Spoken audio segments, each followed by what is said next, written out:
আসসালামু আলাইকুম প্রিয় দর্শক, কৃষি বন্ধু এগ্রো সার্ভিস থেকে আপনাদের জানাই স্বাগত। আজকে আমি চলে এসেছি বগুড়া জেলা শিবগঞ্জ উপজেলায় অর্জুনপুর গ্রামে। এখানে একটা কপির জমিতে এসে দেখলাম এখানে মিশ্র একটা চাষ হয়েছে। এই ব্যাপারে আজকে আমি কথা বলবো একজন কৃষক ভাইয়ের সাথে। তো চলুন তার কাছ থেকে জেনে নেওয়া যাক। আসসালামু আলাইকুম। ওয়ালাইকুম আসসালাম। আপনার পরিচয়টা দিবেন।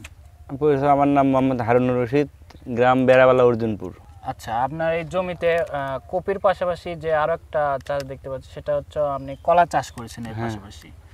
মানে এতে কি আপনার কি পরিমাণ লাভ হচ্ছে বা কতটুকু জমিতে কত পরিমাণ আপনি এই কপি চাষ করছেন? এটা আপনি মাটি 14 শতক, কপি লাগাচ্ছি 2200।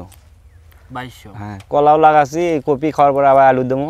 আচ্ছা, আলুও লাভ হবে, কপিও লাভ হবে। কলাটা তো 1 বছর লাগেই। আচ্ছা, কলা এটা মানে কতগুলো চাষ করেছেন? কলা আমার আছে 2 বিঘে মাটি। 2 বিঘা। হ্যাঁ।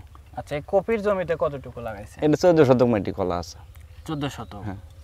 আচ্ছা, এটা কোন জাতের কপি আপনি রোপণ করছেন? এটা রত্ন। রত্ন। হ্যাঁ। আচ্ছা, এর পাশাপাশি আমি আরো একটা মানে জাত দেখতে পাচ্ছি, এটা কোন জাত? এটা আপনি নির্জান। নির্জান। হ্যাঁ, নির্জান। আচ্ছা, আপনি যে মিশ্র মানে চাষ করছেন, এটা কি মানে কপির কোনো সমস্যা হবে নাকি? না না, কপির কোনো সমস্যা হবে না, বরঞ্চ আর কলার ভালো হবে। এই পাতা পচে যে সার হবে, মানে আরো ভালো হবে। হ্যাঁ, ভালো হবে, ক্ষতি হবে না। 1 বিঘা জমিতে মানে কি পরিমাণ কপি পাওয়া সম্ভব? 1 বিঘে জমিতে আপনার 1 লক্ষ টাকা পর্যন্ত কপি বিক্রি করা যাবে। 1 লক্ষ টাকা? 1 লক্ষ টাকা, হ্যাঁ। খরচ কেমন? খরচ বিঘা আপনি 30 থেকে 35 হাজার টাকা খরচা হবে। 30 থেকে 35 হাজার টাকা। তাহলে লাভের পরিমাণ প্রায় 60,000 টাকা ধরলাম। 65 হাজার টাকা হবে, হ্যাঁ। আপনার লাভ হবে। আচ্ছা, এর পাশাপাশি যে কলা চাষ করছেন, এটাতে কি রকম লাভ হবে? কলা তো আপনি তাও তো বছরে, ওটা বছরের খেত, আপনি বছরে মানে 60-70 হাজার টাকা শতকরা বিক্রি হয়। তাহলে দেখা যাচ্ছে মিশ্র ফসল চাষে আমার মানে লাভ বেশি, দ্বিগুণ লাভ। এরপরে আবার আলু চাষ হবে। আচ্ছা, এটার পরে আপনি আলু করবেন? হ্যাঁ, আলু হবে, বীজ আলু হবে এখানে। আবার পোকামাকড়ের জন্য কি রকম সার ব্যবহার করতেছেন?